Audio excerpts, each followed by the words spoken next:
piece is going to be a stream that really ties into the blue, the blue stuff that we've been talking about. Some of you call it purple. That's fine with me. But the shades of orange and blue came later, and language proves this. Audio is probably okay. Yeah, everything's new right now, so if anything's not, I'm going to be looking to stop saying, okay.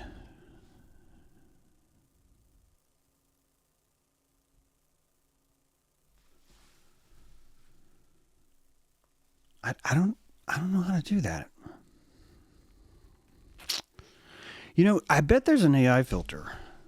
I bet you there's an AI filter that will remove the uhs. Oh, wait, does count? Does it feels like is more socially acceptable than Let me know in the comments. Call in. We have a new phone number. I don't know whether I'd tell it to you right now. If I had more time, I would have put it up in a graphic, but maybe someone will put it in chat. But yeah, you can call me. You can leave a note telling me how I should stop saying things. I appreciate it. I don't like it when I clear my throat either. All these are confidence energies. You know, might as well talk about it. I'm going to forget that I'm trying to say and here in a second, and then I can just get back into being myself. Sorry. I think it's good practice. I think it's a good adjustment. The ahs and the ums, it's funny how I can say it if we're talking about it. It doesn't feel the same way, because the ahs and the ums that you hear people employ, including yours truly, would love to know if the audio is good. I hear you on the everything else, but that would just be fantastic. But the ahs and the ums that you hear typically in your daily life from others, because you don't do that, only other people do that, right? You're not conscious of it. These are you creating. There is a lot of nakedness in silence. One of the biggest parts of being naked in silence is watching someone take it away from you. When you are silent, the amount of respect, not respect as in you are better than me. I'm talking about the amount of witness saturation that you thank you. The amount of witness saturation that you employ is directly measurable by the amount of silence you were allowed to put into the room.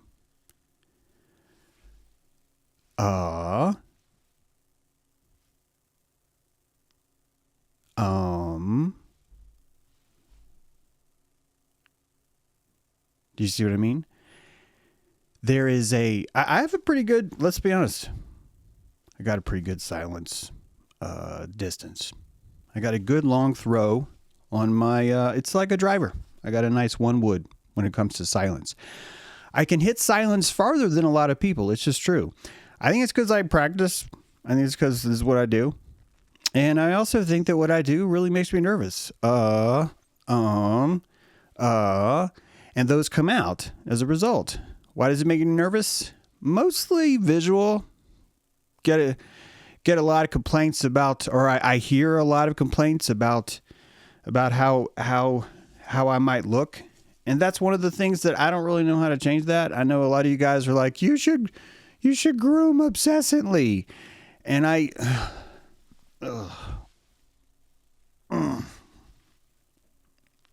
think there's a bunch of people out there that are grooming themselves.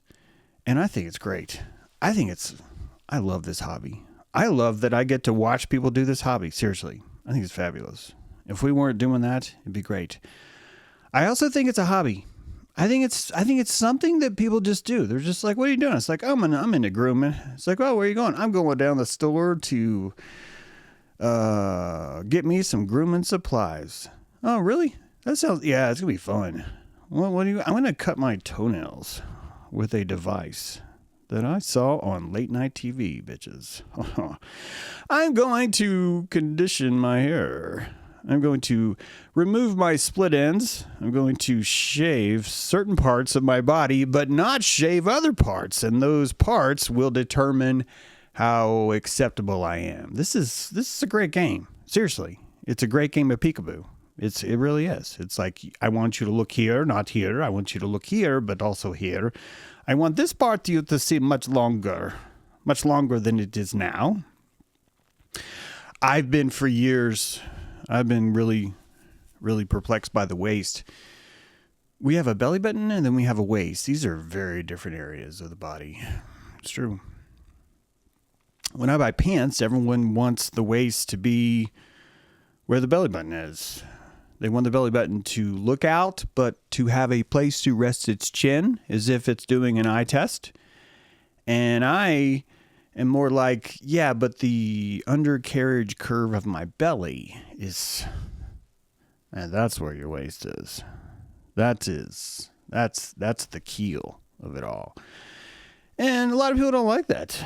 A lot of people think that is not how you should wear pants. And I'm like, I think pants are dumb because of this. I just think pants have a lot of problems just across the board. And now that we've eliminated boot cut pants, you've taken all the flair out of... The only reason why I was even into pants was that at least you had some bell-bottom things to express yourself. You can express your opinion through the ringing of the bells. And seriously, this cannot be underutilized.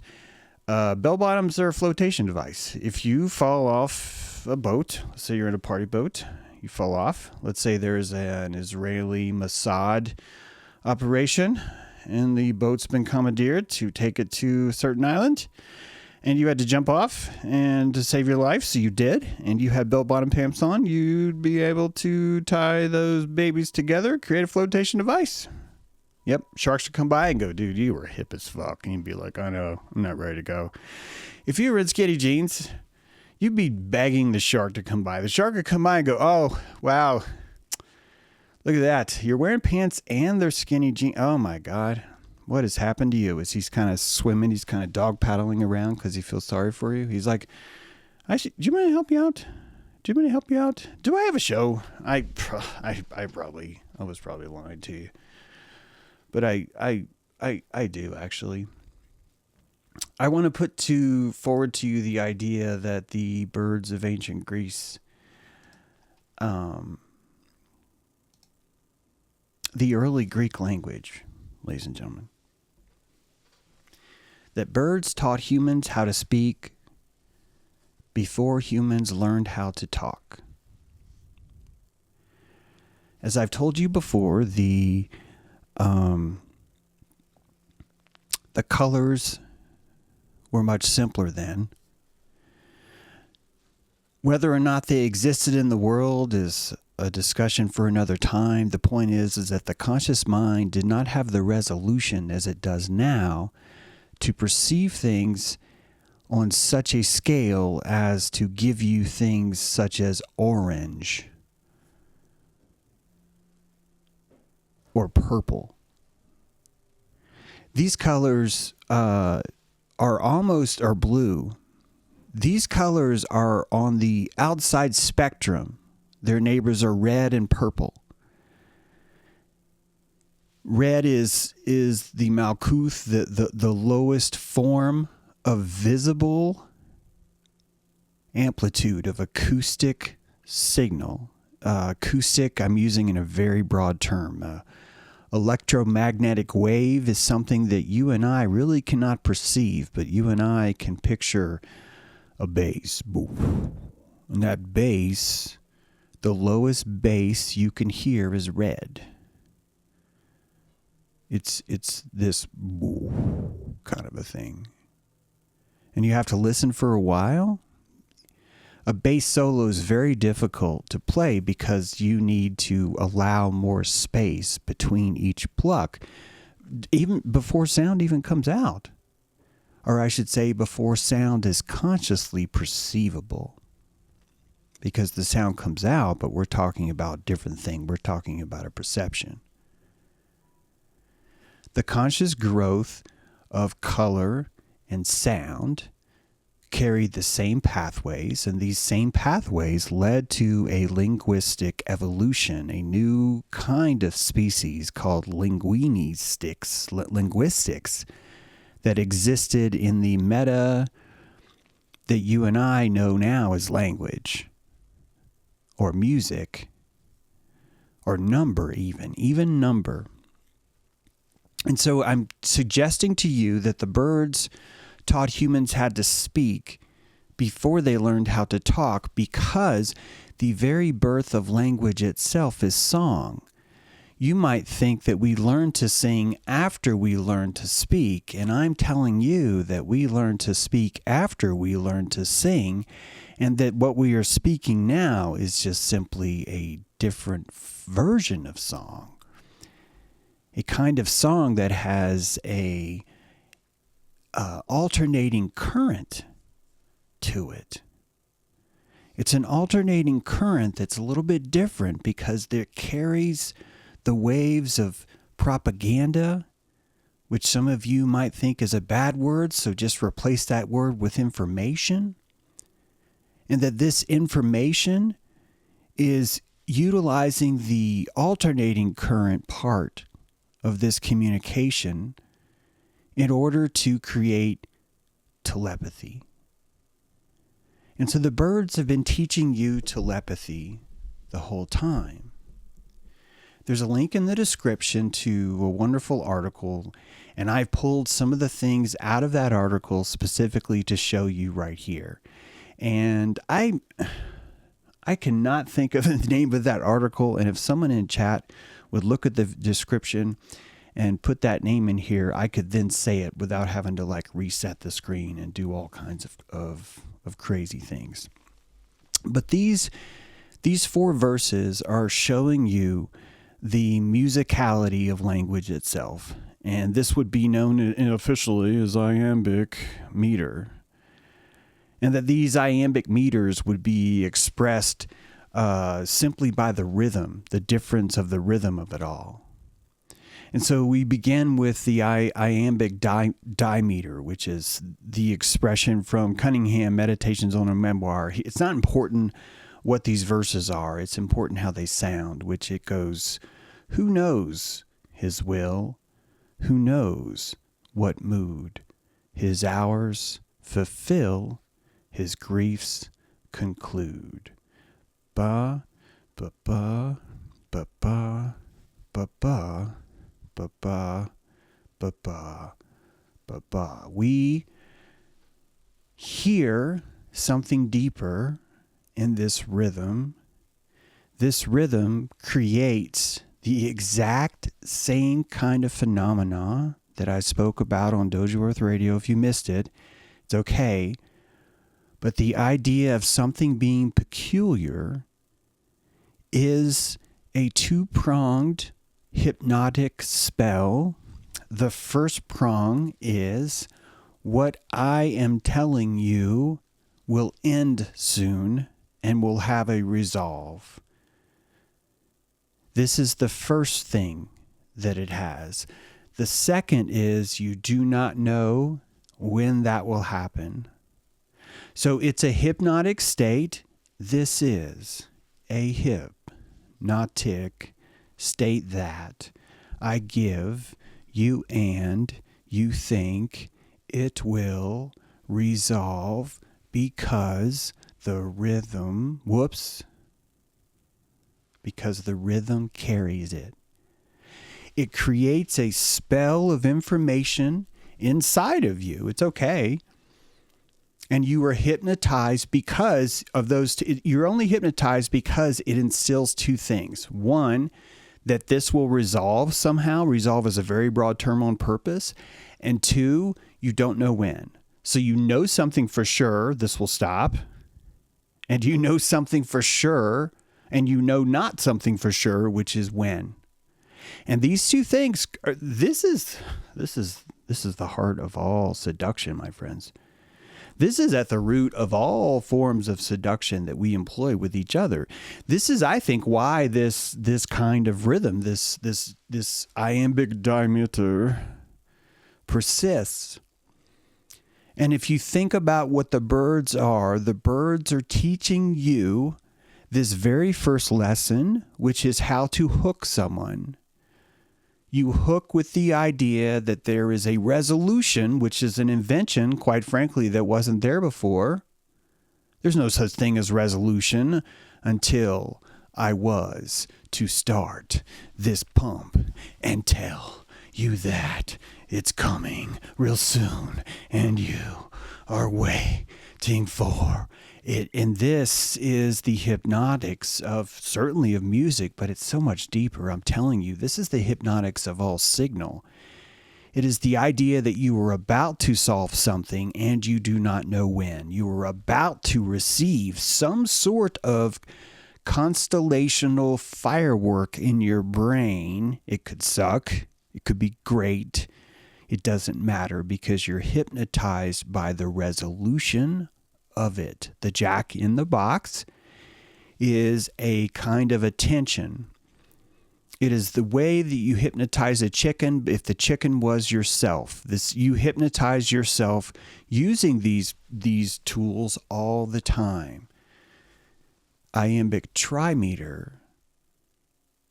How frightened you were once, and not so long ago, when late one night we took our pathway homeward through the churchyard where you saw gray gravestones row on row. Same concept. It is a rhythm of threes, right? 3 feet for every trail. In this case, there are 6 trails. It does not matter. It's just a coincidence. Although, if you understand the meter, you would know how many lines you would have to have before you could even establish the pattern of meter. So really, this is pattern recognition. All of this is pattern recognition on a very deep layer. This youth too long has heard the break of waters in a land of change. He goes to see what suns can make from soil more indurate and strange. Iambic tetrameter, iambic pentameter. I rang them up while touring Timbuktu. Those bosom churns to whom you're known as who? Without these rhythms, the early man needs primary colors, primary hooks, in order to practice their pattern recognition, yes? Your child grows wiser because it's learning pattern recognition at a very young age. It distinguishes the Nile first. There is a black liquid coming into me, it sees, and the black is just simply a difference in colored or texture, let's call it, than the rest of the womb. The umbilical cord is the Nile, is it not? And this umbilical cord is sending this blackness, which is why we call it the Nile. And as this is the embryonic fluids that are outside of your that are inside your placenta, that you were swimming next to, would slowly develop into the Red Sea, because after you learn the idea of just brightness, that which is black is separate from that which is not. The only evolution would be to take your toes out of black and place them into the realm of red for the very first time. So the very first color is red. So the red is giving you the gifts to begin counting, because now you have 2, as Pythagoras says. So black and red are 2. This is the beginning of all number, which is the beginning of the division of colors that we have. The zodiac is already teaching us how to divide things, because this is pattern recognition. The stars are teaching you pattern recognition. The birds are teaching you pattern recognition. Nature is teaching you pattern recognition. See what I just did there? See what I just did there? I don't think I've said in a while. I don't think I have. Zephyrillus, James, get a hold. Wait, you were bitching a lot, Zephyr. Man, I'll let you stay, but man, maybe just don't bitch. Have you thought about that? You guys, have you thought about just not bitching, Zephyrillus? Have you just considered, hey, maybe I'll just take a cork and stick it in one of my Taurus holes. It don't matter which. James is very flexible. Maybe I should just do that. And then I'll enjoy going, hey, my cork, my Taurus hole is stuck. And then all of a sudden you'll uncork it and then you'll feel better. This is the magic of stretch. Stretching the spirit, baby. Stretching the spirit. So you got the meter. You have this thing slowly teaching you. But something bigger has happened, my friends. Something bigger has happened. Something bigger has happened. Number one is an evolution of two. Number one is perfect. He goes to see what sons can make. This is beautiful. This is beautiful. He goes to see what sons can make. It's beautiful because it has both rhythm or scansion and meaning or sensation. Don't worry about those words, guys. You know how I like to have fun with words. But don't worry about remembering those words. Just remember that the verse on the bottom is harmonic because both its signal and its meaning fit into the same meter. He goes to see what sons can make is a two-step. That's one. But in addition to the two-step, each word, the meaning of each word is also broken up perfectly. So it's a primary signal. Nursery rhymes, fables, tales are primary signals that are given to you in meter and in meaning congruently because the birds have already taught you the pattern recognition. And so you can align with the pattern recognition and find a different signal that, quite frankly, the birds do not have. And that different signal is a conscious meaning. The consciousness is flowing inside of the recognition, but you're blaming it on the meter itself. Well, that's very complicated, so we'll skip. But it's a lot of serious magic is happening here because watch what happens.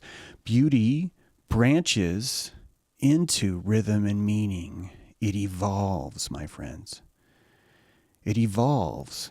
Consider, we read this earlier, but I will say it again. I rang them up while tour in Timbuktu. What just happened? You have some dissonance. You've created a minor chord of meaning. You've created a minor chord of meaning. My audio's glitching? Oh, that's too bad. Wait a minute. Am I getting a text saying me that? No. Audio glitch. No glitch here.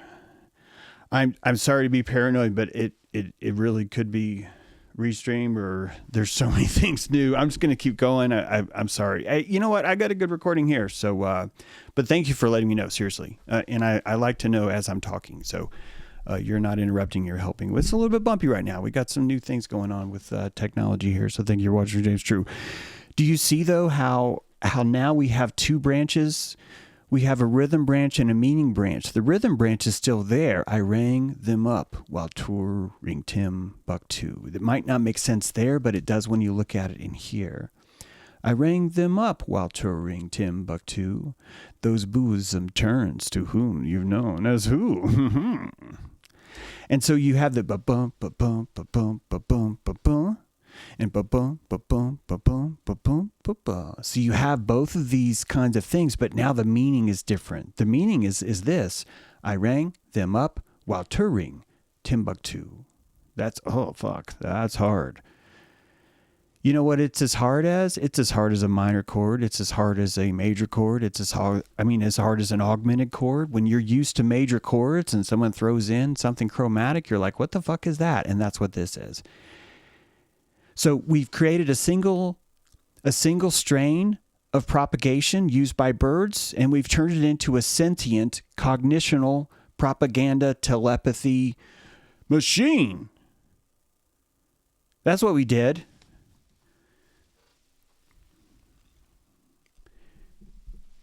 When you combine two simple things and shift them ever so slightly, you start to notice that you can hear two different signals at the same time. And only when your brain is starting to process multiple targets does the pattern recognition turn into cubic stereo recognition. This is important. It's one thing for us to have a phonological loop. This is the thing that's memorizing 8, 6, 7, 5. And that recall is just decompression. There's a cultural decompression that occurs that your brain definitely taps into because it's able to piggyback off the calories of everyone else. And all it has to do is remember 8, 6, 7, 5. And if it sings it out loud, another bird, whether they like it or not, will have to say 309. They will have to say it. And you've now just decrypted the rest of the thing, just like a JPEG compression works. Oh, God.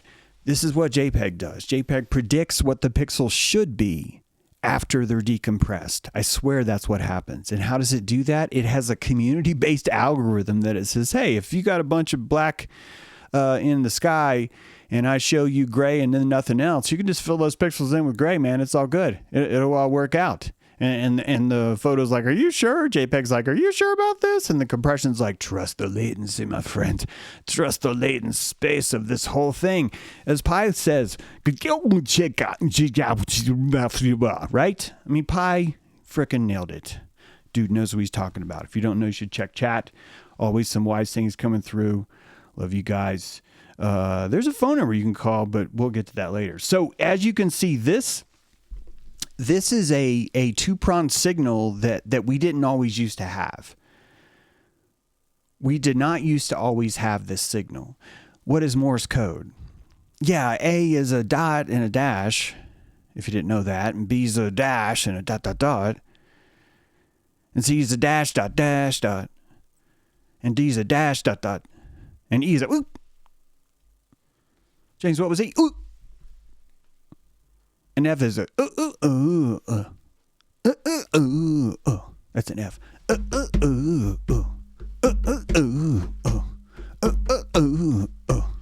And I'm saying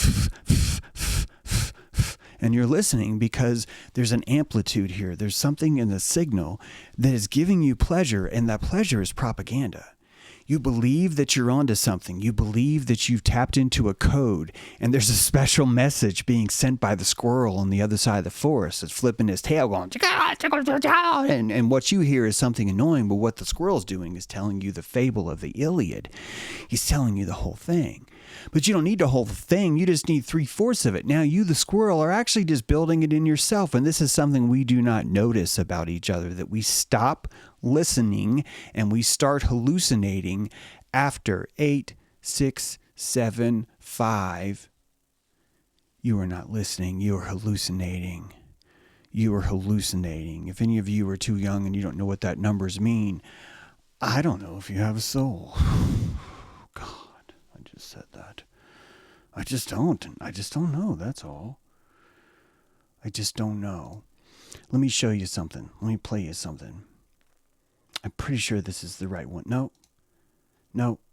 it's this one. I want you to just listen to this. I think that's important. I want to make sure that the audio works on this too. And then it's a question of working out how the instrument was played. So this is, I think you can hear this, an aulos, or a double pipe. And it's made of deer bone. And the reeds are made of Mediterranean cane, grows everywhere like a weed. And it's a single tube, which you delicately scrape and heat up and squeeze and clamp. It's quite wide bore compared with later double pipes. The other instrument we play from maybe 2 or 3 centuries later is made of wood and has a narrower bore. This one is a powerful instrument for outdoors, accompanying 50 singers in the temple or in a dance. So the tones that it produces, it's fascinating. They clearly didn't want a great big range because, as you can see, they're similar length. And they basically are one note apart. So you've got one going la da da da da, and the other one going la da da da dum. And that means there's lots of overlap, and you can play games with the dissonance between the two pipes that you wouldn't be able to do if they were offset. These instruments give us a range. You know, you can't, it's basically an F sharp, a little bit below an F sharp, at an octave.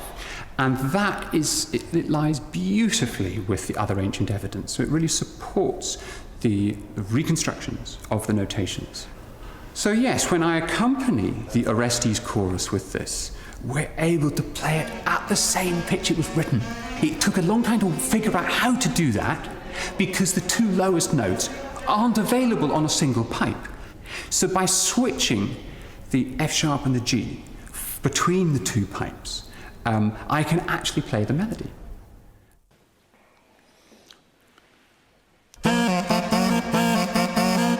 So there we are. I'm sharing the la da da da dum. I can play the bottom note here, and I can play the next note there. But I don't have both of those notes on both pipes. So it's got to be shared.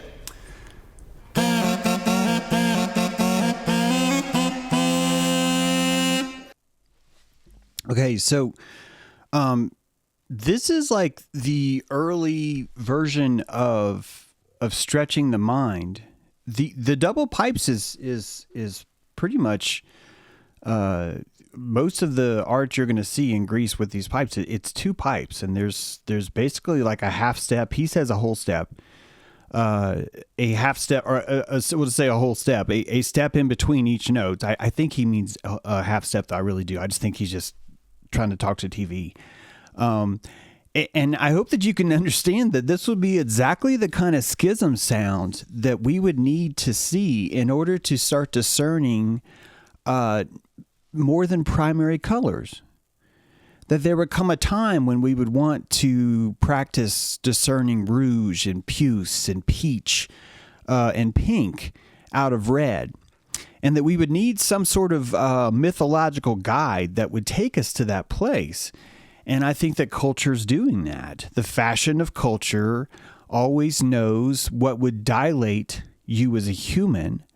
And the dilation is really where you learn to discern more of the signals between each thing. So this is, it's a teaching instrument. It's prying open the clam. And there's a pearl inside. Probably get copyright stroke for this, but I think the video, or striked for this, but I think the video will at least stay up. And I just want to take an opportunity to say thanks, patrons, for making this possible. Really close to the very bottom of what it takes for me to run this show right now on Patreon. And if you guys could join right now, it would help a lot. It would get us all through the next month. A lot of great research, a lot of great stuff's coming on. We've added a lot of cool tools that are, although a little bit bumpy right now, will serve us well, especially if we can keep the airship going, if I can keep some fuel in the tank. So I encourage you to join Patreon right now.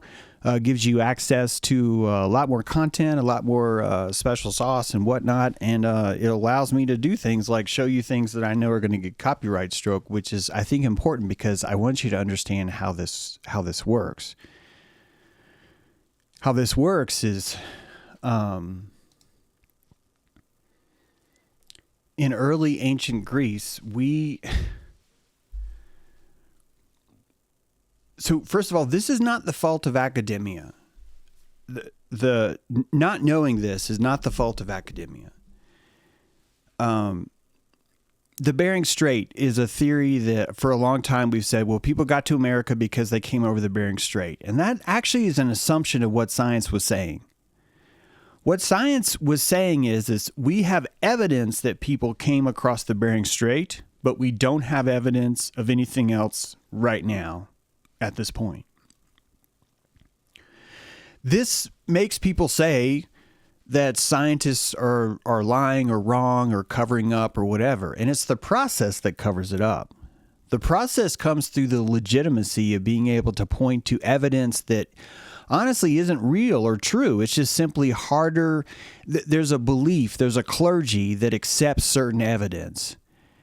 There's a clergy that accepted Piltdown Man. That clergy fell through. That faction of the church collapsed inside scientism, but it took 80 years. So for 80 years, everyone insisted that Piltdown Man was the missing link, and it was a hog bone. It was the jaw from a hog.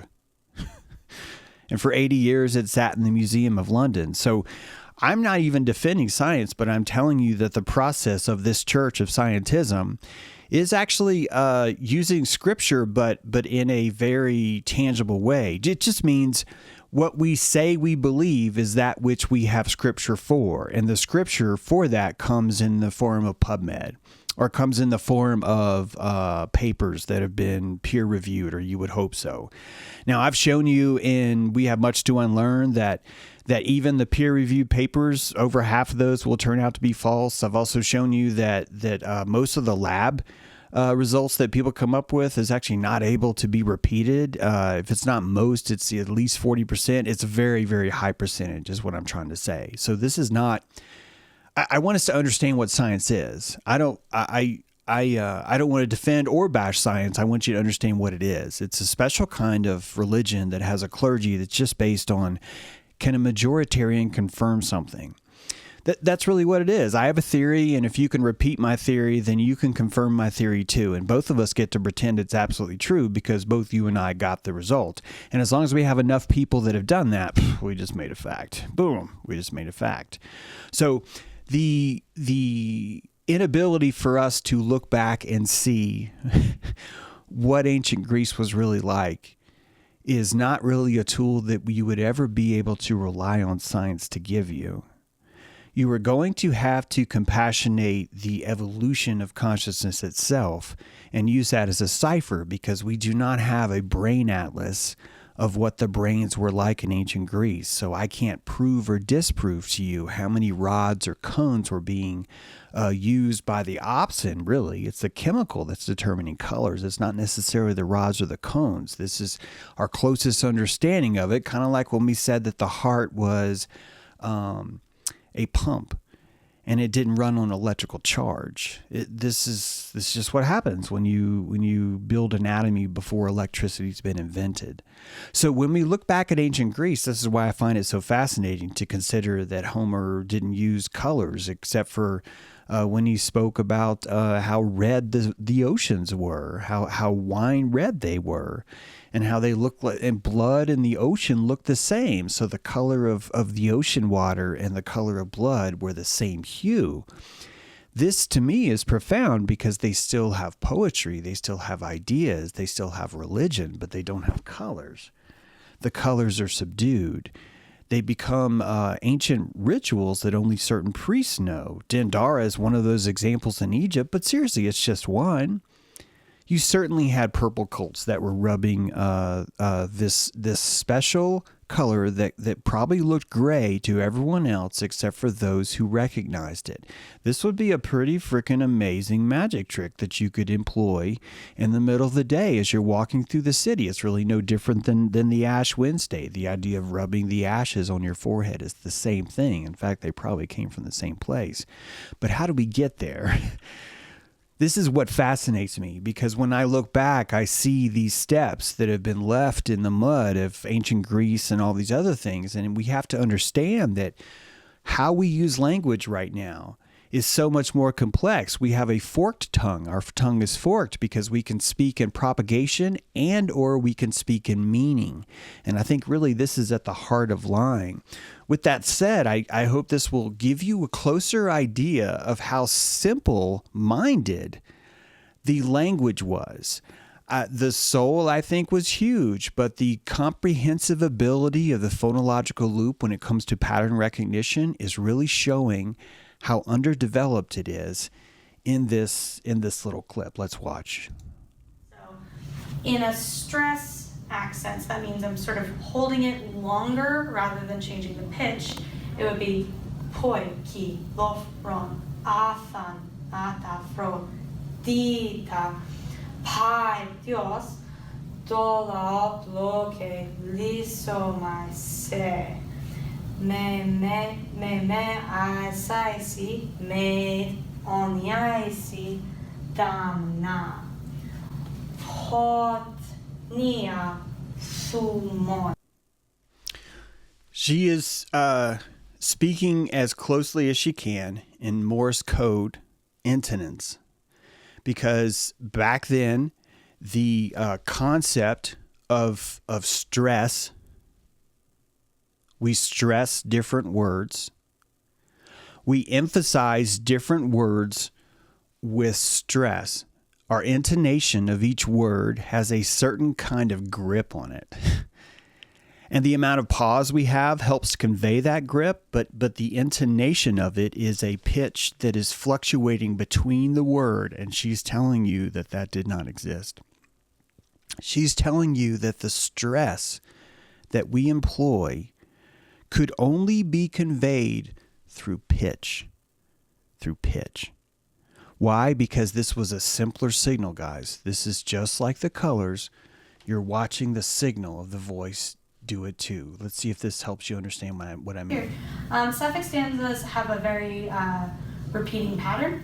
So they start with what the first metron. So each line here is called a metron, in plural metra. They're related to the word for meter. It essentially means just the first chunk of meter pattern. So the first pattern we see in Sapphic stanzas is called a trochee, which are meter patterns that start with a long, short, long, and then an and caps, which can be either. So it's like da, da, da, either. So that's a good way to understand it. Then we have a choriam for the second metron, excuse me. So she's talking about the various beats that basically exist in each one. And I believe this is where she... pitch with pitch meter, which is an entirely different thing. So I'm going to be raising my tone on the longs. And this is probably closer to what it actually sounds like. Listen to this.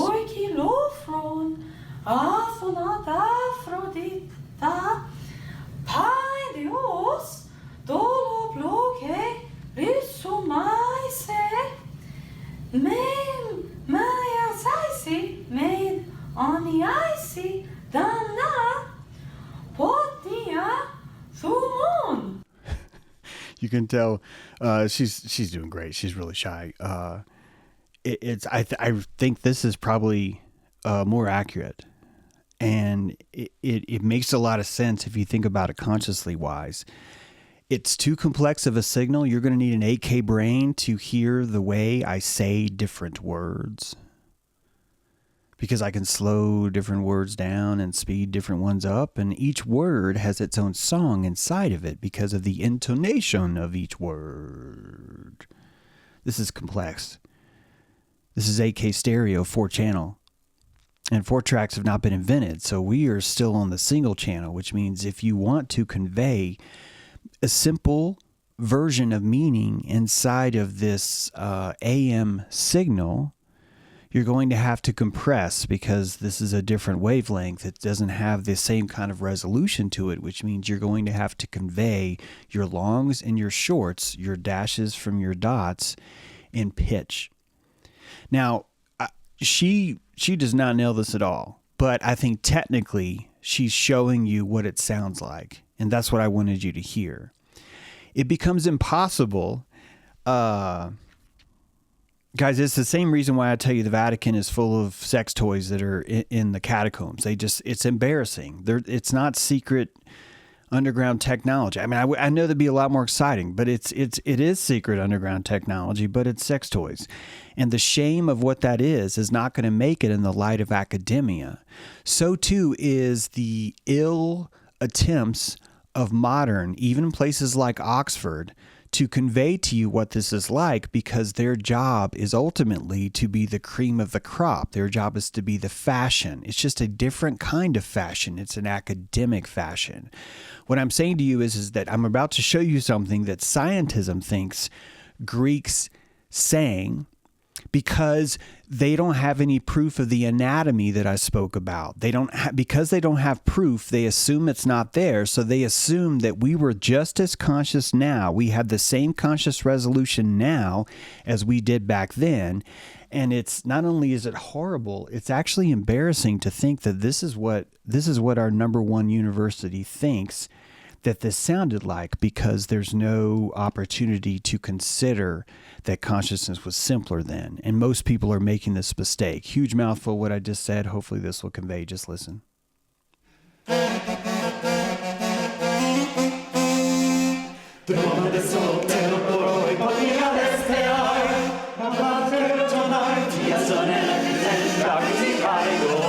This is a sound that hasn't been heard for 2,000 years. This is ancient Greek music as we think it was actually sung around 400 BC. I'm an associate professor of classics at Oxford University, and for the last 5 years I've been concentrating on reconstructing the sounds of ancient Greek music. So you just watched Oxford try and modernize what it sounded like.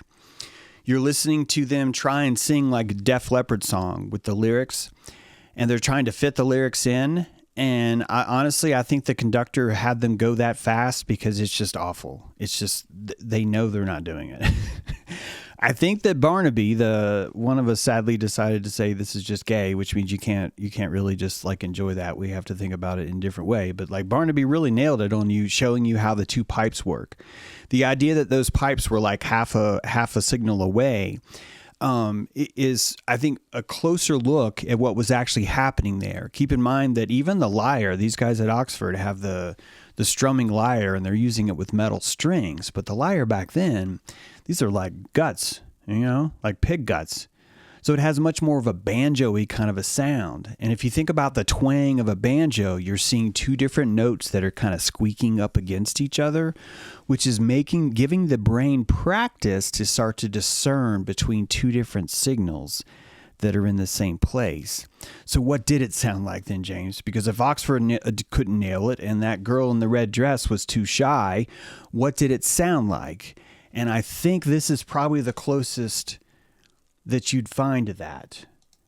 I think so. Me and my sweetie went to the Parthenon in Nashville. Highly recommend the place. I just decided to throw some video of that on top of this because this would be the closest you could get to, in my opinion, to listening to what consciousness was hearing at the time. What it was hearing was not necessarily a story. A story would only be for those who have the advanced kind of consciousness to interpret what the signal says. Birds don't necessarily need to hear the song, to understand the song, to repeat it. The comprehension is not necessary. You and I will sing lyrics that have nothing at all to do with what the actual singer is singing because they're not important. We're not reading that part of the signal. We're editing just as any artist edits. We choose which parts of the signal that we want to listen to. Whether it be, oh, you need to get your mods in order, or whether it be this guy looks this way, or whether it be me going, I hope I look okay for today. These are all different frequencies of the signal, and each of us are choosing different berries along the way, which is ultimately expanding our appetite for consciousness. And I think you end up with a almost autistic kind of digestion later on, where you're seeing a new branch of humans that their phonological loop is now been cubed. So it's not just a signal with 8 channels, it's 4 different 8-channeled signals. And that would look very different socially. It would require a lot different consciousness when it comes to making eye contact, just as an example. And as you're starting to raise up into those things, it could be that things like dyslexia, things like ADHD would all be just natural normalizations that we employ because we're clinging to an objective, singular reality. Because it's just right now there's too much noise everywhere, This is probably what it sounded like.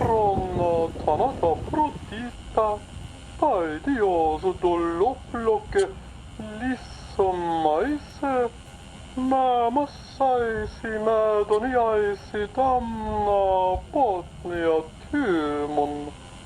Alla tyydyk aipotakatti rota. Tassimassa odassa joissa pälloi. Iklyis patrooset tummon lipoissa. Kryssion ältis. Armhippaset uksaisa kalloide sagon. Åkiest rotoi perigasmillainas. Pyknat innintes pteroporannoiteros diamisso. Aipsadeksi kondo sito makkaira mediaisaisa tanatoi prosopoi. Ääre otti deute pipondo kuotti deute kalemmi kuotti maailmanlista tyloginistai. Mainolai tymoi, tina deute pito, apsagenis one pilotata, ti saap saapadikkäi.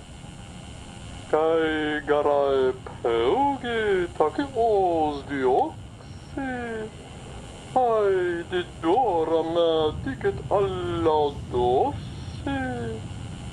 Ai dimma pille taki ospillassi. Gå i tilloissa. Ilki moikkain kalipandillisson. Ek merinnan ossa dimoi tillissai. Tymos i merri tillisson sydauta.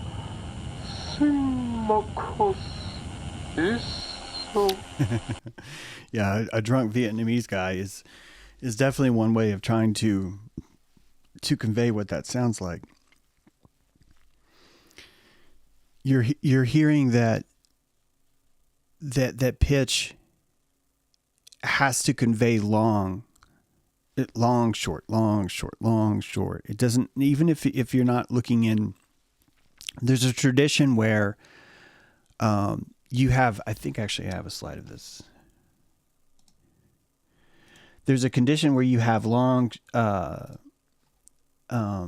in Greece where you have three kinds of, you have ancaps, you have short, and you have, this is not a very nice slide. You have ancaps, you have shorts, and you have longs. And just for our annotation, the short is transcribed as a U, a long is an underscore, and then an ancap is an X. The ancap is there because it's so important to maintain this meter, that you have letters that are on the end of these sentences, of these metatrons, as she says, or metrons, I think. I think she called them metrons, so we'll try and be as precise as I can. But then on the end of the metrons are these ancaps, these ability for something to be long or short, and it's purely based on how where you are in the passage and what's required. So the flexibility on meaning itself starts to give a little bit more artistic freedom for the very first time. So you could think about it like if you were in a canoe and you wanted to suddenly start to introduce the idea that you could turn the canoe to the left or the right. The first time you do that, you're going to lose a lot of people. They're not going to be able to comprehend that. They're going to fall off the boat. So you begin with gradual leans out of that singular signal. Remember, this singular signal that we're talking about of beauty. Why do I call it beauty? Because nature is dilating you, which is why you would propagate what is dilating. You would propagate what is dilating. I use the word dilation here because it's not just beauty, it's terror too. So nature is using the ability to dilate you to create this harmonic branch of a new signal. She's giving you a new roadway to where you can put your own meaning into that. And she's showing you how to do that by learning the meaning of others.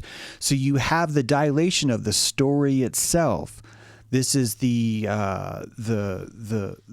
content of the fable itself, and then you have the delivery of this thing. The actual delivery of itself comes with its own meter in order to keep you not just interested, because interested really means keeping you receptive of that signal. So you and I don't know ancient Greek, so we don't know that that was the hymn to Aphrodite being read.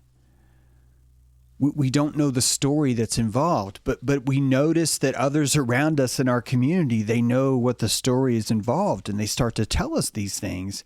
And suddenly we are learning through our brethren, just like squirrels teach other squirrels, just like 8675 teaches the rest of the population is starting to understand meaning in something because our neighbors are now dilated by the story of this hymn, by the story of the Iliad that's underneath it. So the fable itself becomes the honey which allows the propagation to spread. This is the nut inside of the acorn, would be another way of sort of considering this. This would be how we are learning these things from a simplistic kind of binary that goes further. Isn't it beautiful that A is a dot dash and that looks like how you'd start an A? And B is a dash with dot, dot, dot, which would be how you draw the letter B. And a C is a dash, dot, dash, dot. And a dash, dot, dot would be conveying this idea of a half circle. And a D is conveying the idea of a half circle, but it has a wall on it. And then you got E, bop, just too many intersections to list them all. And so you start to uncover the meaning behind these things, which is teaching you how to read ancient Greek before you even know. This is how we learn. It's the dilation that's inside. What is inside this thing? Oxford just wants you to come to the concert. They want you to come to the chapel. And in order to come to the chapel, they couldn't sit there and do you know what would happen if you came to the chapel and instead of Barnaby there playing his pipes and instead of them going through this speed metal, this is basically they're trying to like turn this into speed metal. If you heard this.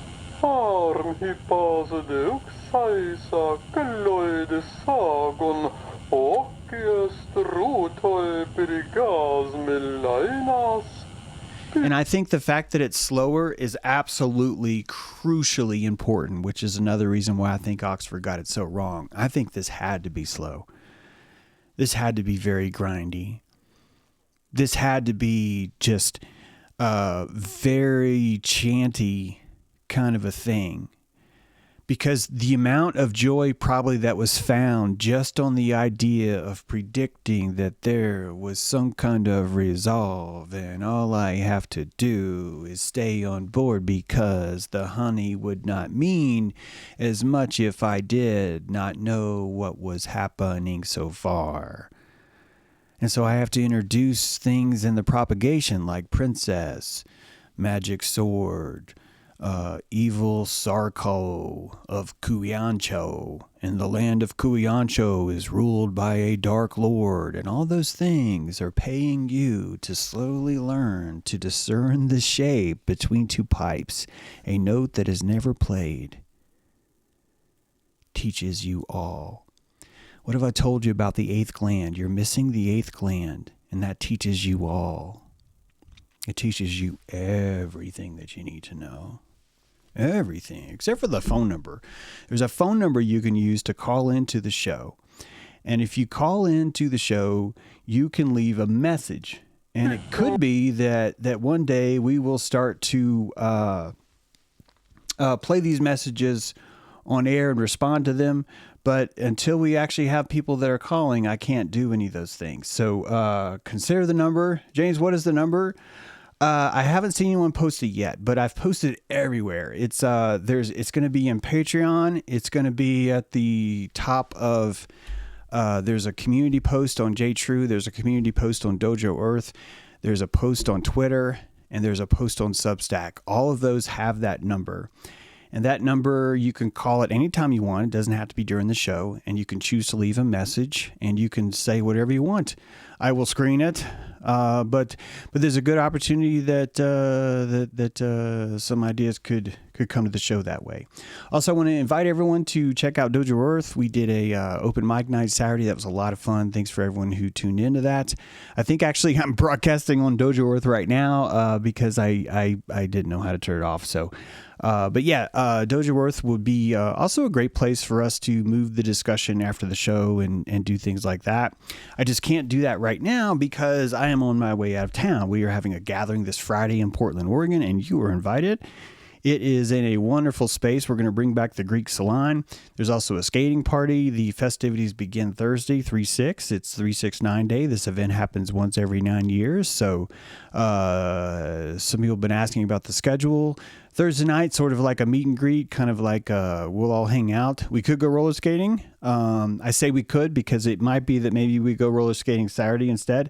Really flexible in that. But basically, we'll be gathered in one of two places that are a couple miles apart. So I wouldn't worry about that as far as like being able to find us. Secondly, Friday day, I'll do a book signing during the day. I'll be hanging out. And we'll do a lunch if patrons are around, want to do something like that. I want to pressure you guys. And then Friday evening, we'll have our event at the salon. I think at 6 o'clock. I'm just throwing this out. 6 o'clock, I'll do something a little bit more formal. So people who are nervous and want to have a purpose as to before they come, then you should come at 6. And then you won't feel that you shouldn't be there. Although you should come early if you feel that way. And then like experience the inadequacy of not saying not saying right? You only have a few opportunities to practice this stuff. You really do. And our mods, if our mods are being too hard on you, there's practice too. So, but if you do feel that you've been mistreated by a mod, it's a great opportunity to call the phone number. Dan, thank you so much, Stretch. Thank you. 1-510-630-1404. That is 1-510-630-1404. I would love to hear your thoughts, even on the show, about any show. It doesn't matter which. And maybe we'll be playing those next time. So I will be streaming, but because I'm traveling, I have no idea what kind of schedule that'll be. But I hope that you learned something today about this whole concept. In fact, I seem to recall that the description, the ancient Greeks spoke like birds because stress was an unconscious emotion. The emotions... So when I say the emotions were not online yet, we were emotional, but just like Bacchus, when you were inside of the emotion, when you were drunk on Bacchus, you were not conscious of who you are. This is what I'm suggesting. And that one of the reasons why you had the revelry that was happening every month and the chasing of the dildo, literally, was because these opportunities were conscious pressure release gauges from the practice of ego, and that every month you could slip into being drunk, which really just turns you into an animal again. You just go back into the zodiac as a kind of beast. And so this is how horoscopes began. You would relate first. If I slipped into Bacchus, I would probably relate more like a bull with a Venus rising. It would be the animalistic part of me that's expressing itself. Okay. And so as this is why we have scapegoats. This is why they were taking the worst among them and burning them as witches. But before that, they were burning them as pagans. And before that, or Christians. And before that, they were burning them as pagans. And before that, they were just, dude, you're too short. We need an excuse. This is the oldest medicine in the world, is slipping into animism. If you slip into animism, you can do awful things to each other. So when you think about how far we've come, emotions have always been there, but we have never had the awareness to be conscious of them. It took us creating another tumor in our frontal lobe, the place where we lie, honestly, that we can go and crawl. You move your association, your assemblage point, into the front of your mind, and for the first time you can look back at your hindbrain, i.e. your spirit animal, i.e. your zodiacal animistic personality, and you can look at it objectively for the very first time. What gave us this ability? Nature, slowly dilating us with beauty and terror, until we learn to tell the difference. Once we started to notice the difference between beauty and terror, we have our Nile and we have our Red Sea. We have these two different places now, and these things teach us everything. And it ends up with two pipes, two reeds playing music that is dissonance on purpose, because the dissonance is its own kind of education. I just told you that dissonance teaches you everything. And you're living in a world that insists it must be perfect because, quite frankly, dissonance scares us.